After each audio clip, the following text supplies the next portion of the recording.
인간이라고 하는 존재가 갖는 그 특성들을 이렇게 이야기할 때에 이제 호모 뭐뭐뭐 이렇게 이제 표현들을 하죠.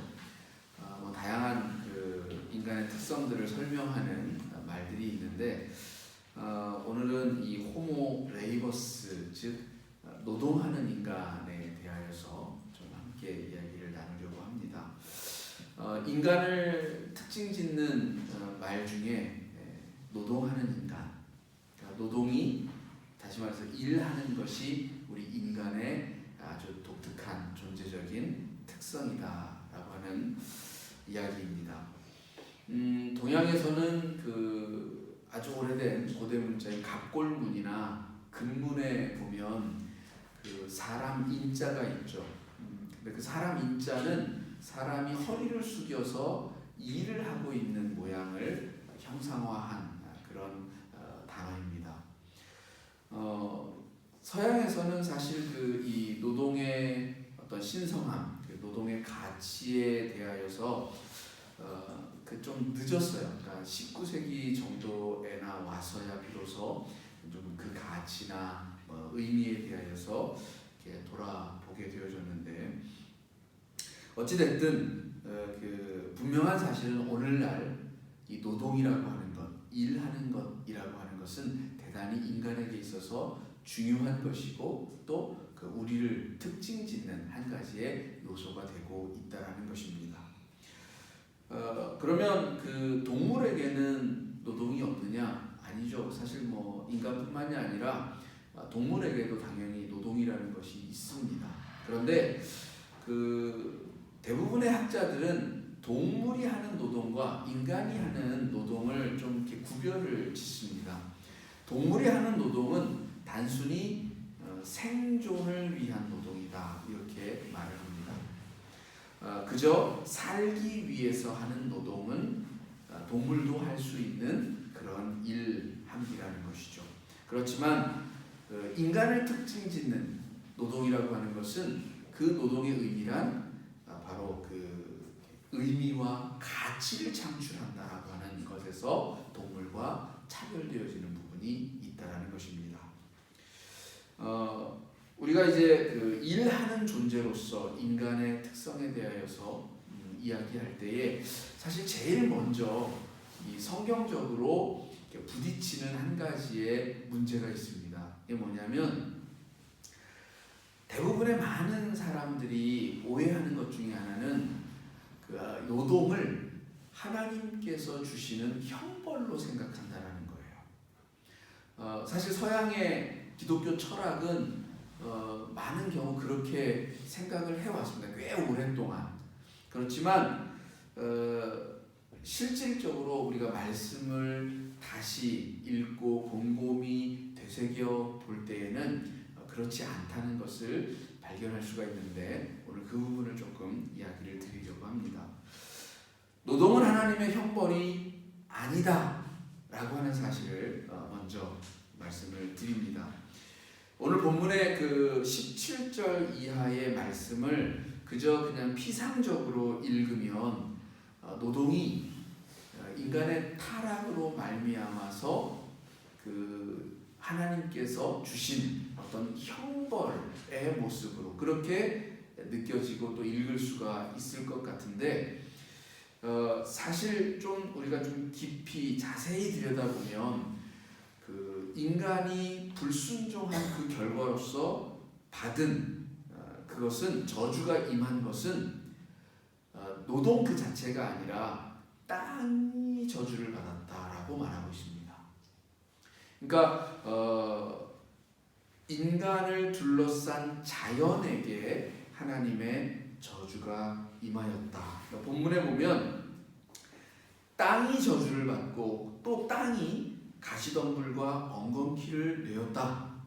그러니까 자연이 그저 단순히 아름다움으로만 채워져 있는 것이 아니라 그 자연 속에도 독소적인 요소들이 담겨지게 되었다. 이것이 바로 인간이라고 하는 존재의 타락의 결과로서 주어진 하나의 우리의 현실이다라고 하는 것을 말해주고 있습니다. 그러니까 이 말을 다시 생각해 보면 노동 그 자체를 하나님의 그 어떤 형벌로서 타락의 어떤 현상으로서 설명하고 있지는 않다라고 하는 것을 좀 더 분명하게 이해할 수가 있다는 것입니다.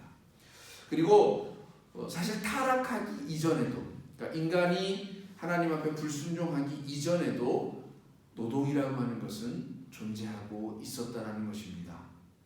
창세기 2장 15절에 있는 말씀이 이를 증명을 하는데요. 2장 15절에 이렇게 말씀을 합니다.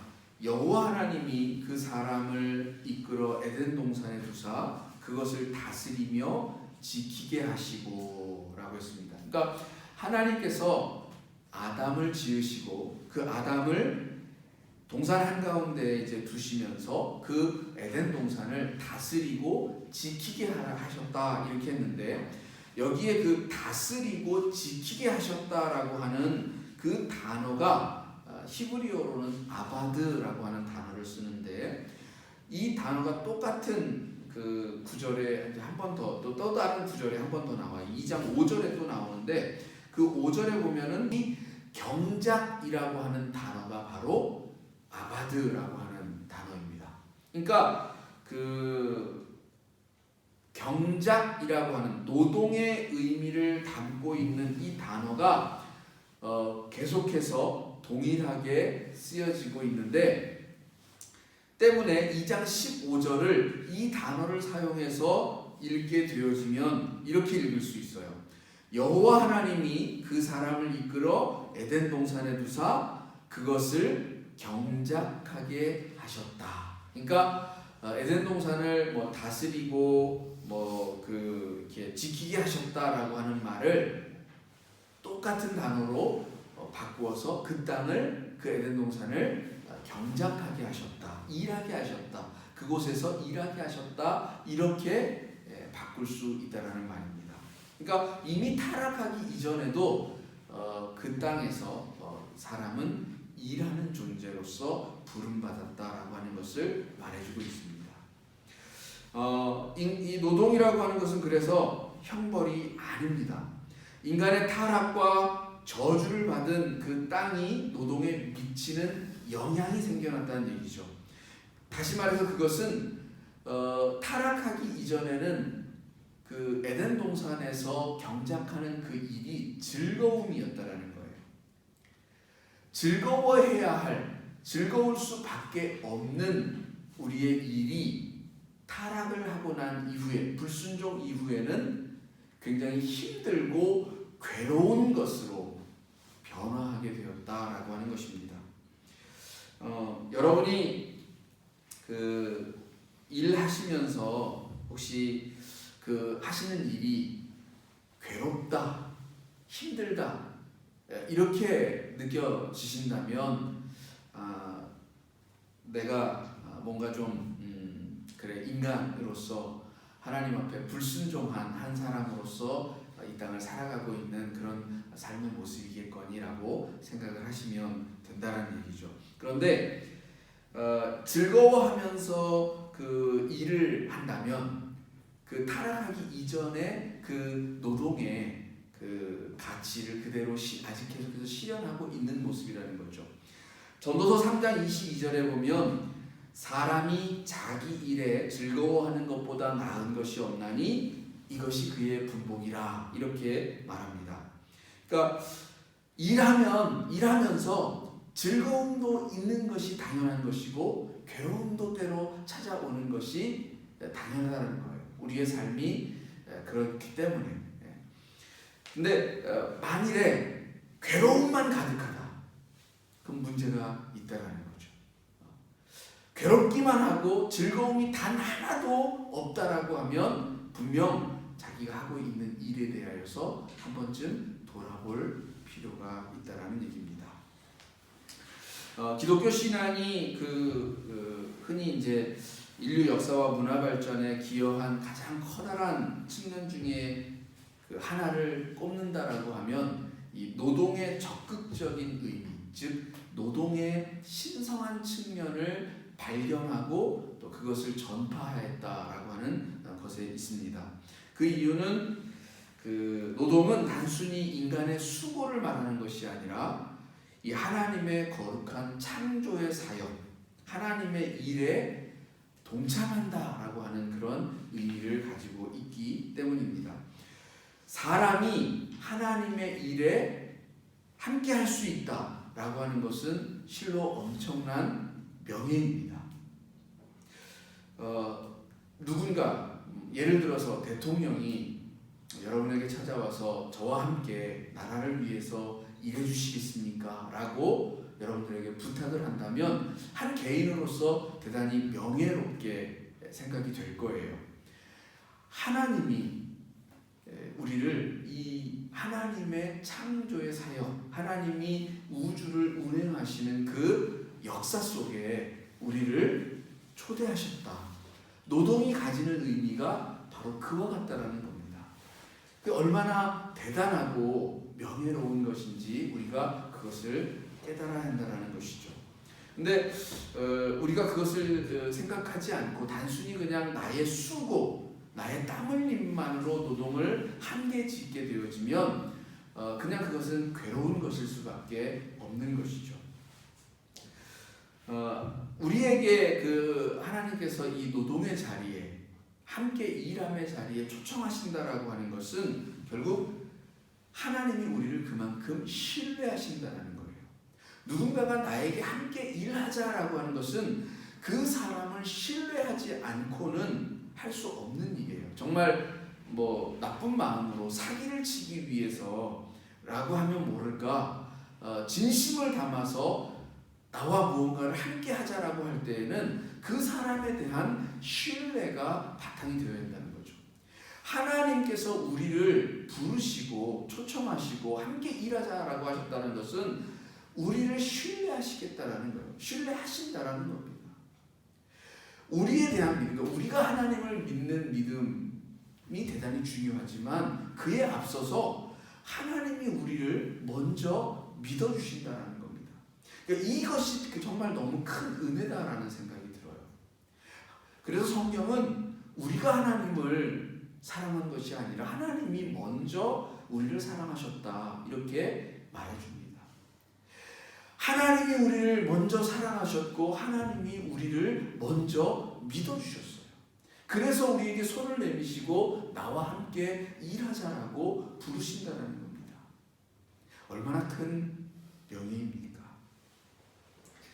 하나님께서 우리를 파트너로 인정하셨다. 사실 나를 믿어주는 사람이 있을 때 얼마나 힘이 납니까? 그죠? 삶을 살아가면서 나로 하여금 정말 힘을 나게 하는 것은 나를 믿어주는 사람이 있을 때 절망하지 않는 겁니다. 하나님이 우리를 신뢰하시고 믿어주십니다. 그럴 때 온갖 선동과 비아냥과 나를 모르는 사람들의 손가락질 속에도 우리는 당당하고 떳떳하게 자신의 길을 걸을 수 있는 것입니다. 또한 하나님은 인간처럼 배반하지 않는 하나님이시다라는 겁니다. 철저하게 우리를 한번 신뢰하시면 끝까지 그 신뢰를 거두시지 않는 그런 하나님이시다라는 겁니다. 우리를 기다리시고 때로 우리가 어긋나고 잘못된 길로 빠지고 할 때조차도 하나님만큼은 변함없이 기다리신다는 겁니다. 집을 나간 탕자를 기다리는 아버지처럼 단 한 번도 그 아들에 대한 믿음을 거두시지 아니하시고 그 자리에서 묵묵하게 우리를 기다려 주신다는 것이죠. 그렇기 때문에 우리는 그 하나님의 이 부르심, 초청 대단히 중요하고 또 명예롭게 생각할 필요가 있다라는 겁니다. 그런데 우리 인류 역사를 가만히 이렇게 살펴보면 그 신분제 사회나 계급제 그 사회가 되었을 때의 노동은 그냥 천한 사람들이 하는 일 정도로 그렇게 치부가 되어졌습니다.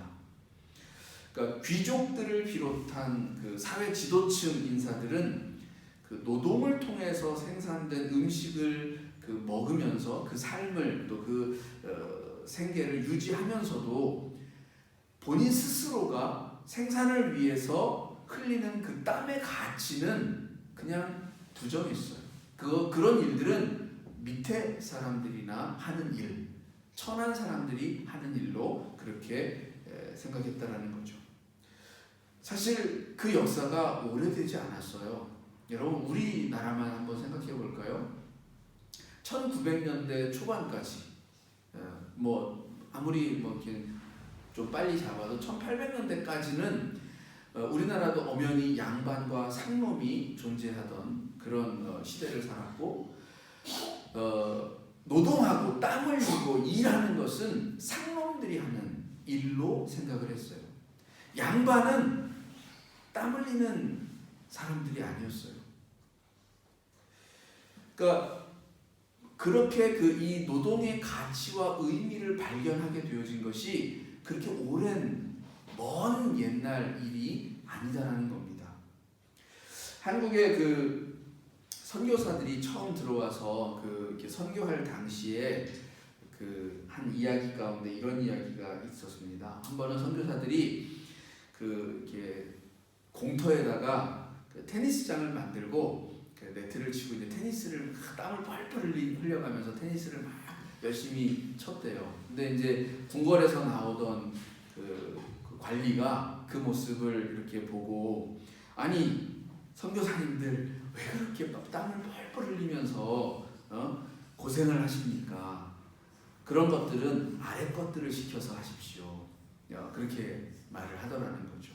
그러니까 땀을 흘리는 것은 아래 것들이나 하는 것이다라고 하는 인식이 이렇게 고착화되어져 있었던 그 시대가 불과 150년 전, 한 그 정도였다라는 거죠.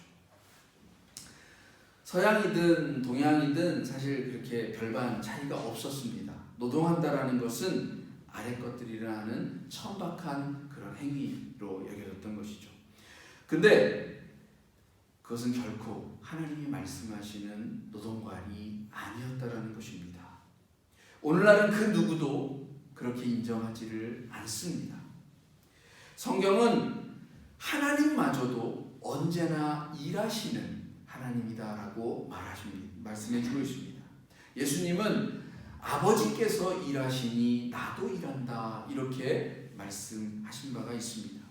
사도 바울도 너희가 일하기 싫거든 먹지도 말라 그렇게 이야기했고 기독교 초기에 수도원 운동을 주창했던 베네딕트도 그가 천명했던 명제가 하나 있죠.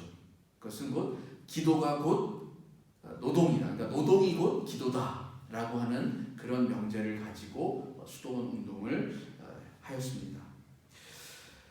말씀드렸듯이 성경적 노동관이라고 하는 것은 노동은 하나님께서 우리에게 주신 소명이다라는 것, 하나님의 부르심이다라는 겁니다.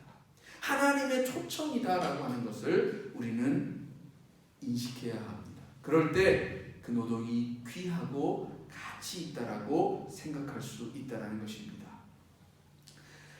사실 성경은 인간의 어떤 행위도 그 행위 자체의 목적이 있다라고 가르치지 않습니다. 그러니까 노동 자체의 목적이 있는 것이 아니라 그 노동이 이루어갈 것, 노동을 통해서 이루고자 하는 그 목적이 중요하다라고 말해주죠. 고린도전서 10장 31절에 너희가 먹든지 마시든지 무엇을 하든지, 그러니까 무엇을 하든지 하나님의 영광을 위하여 하라 이렇게 말씀해주고 있습니다. 그러니까 노동하는 행위 그것은 무엇을 위하여 하는가? 성경대로 표현한다면 하나님의 영광을 위하여서 할 때에 올바른 우리의 행함이다라고 하는 것입니다. 여기서 좀 더 깊은 질문으로 우리가 나아가야 합니다. 그러면 무엇이 하나님의 영광을 위한 일인가? 라고 하는 질문에까지 우리가 나아가야 되겠죠. 간단합니다. 사실은 일을 잘하면 돼요. 무슨 말인가 하면 달란트 비유가 우리들에게 가르쳐 주시는 것처럼 하나님이 주신 그 달란트와 우리의 성실함이 결합이 되어져야 한다는 겁니다. 그래야 열매를 맺을 수 있다는 것이죠.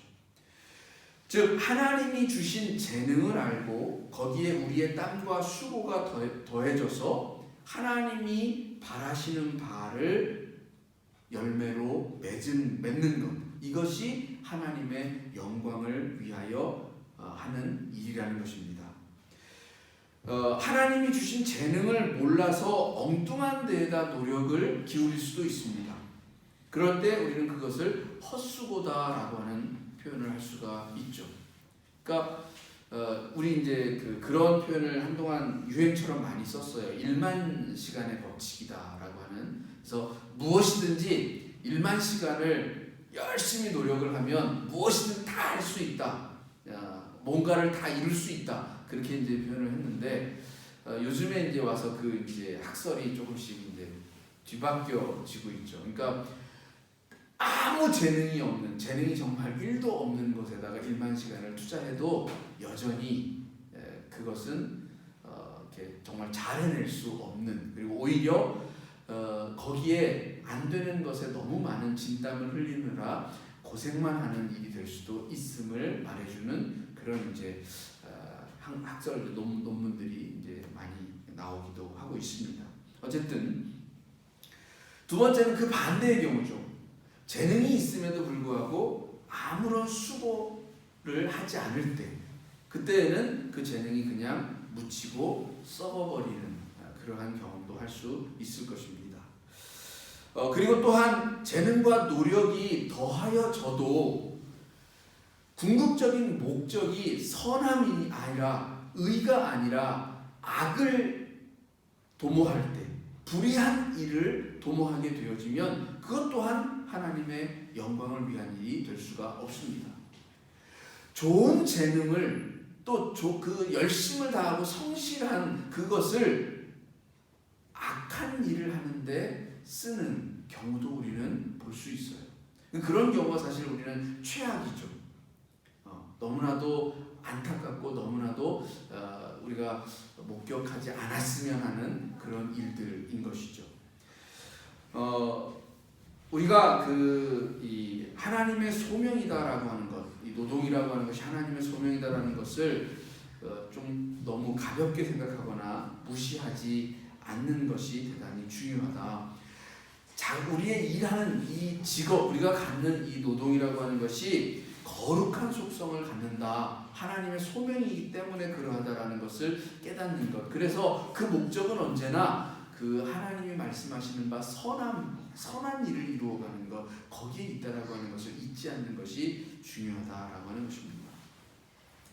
2장 15절에 우리가 다시 한번 보면 그 문장을 시작하는 그 주어가 누구인가를 보면 여호와 하나님이 그 주어가 됩니다. 하나님이 여러분을 인도하시고 여러분에게 하나님이 일을 맡기셨다라는 겁니다. 그러니까 이것을 믿을 수 있어야 한다는 겁니다. 하나님이 우리에게 맡기셨다.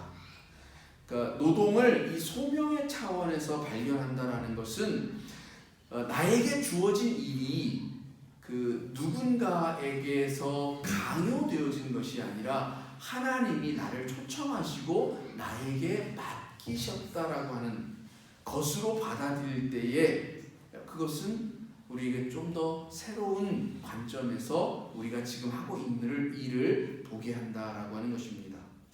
그래서 성경은 이 형벌이 아닐 뿐더러 이 노동은 하나님의 축복이라고까지 전개해 나갑니다.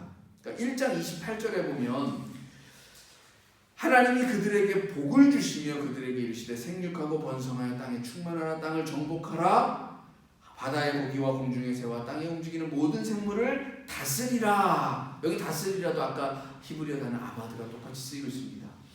똑같은 단어를 바꾸면 결국 여기 그 일하라라고 하는, 경작하라라고 하는 그것 앞에 어떻게 시작하고 있는가 보면 하나님께서 복을 주시며라고 했다.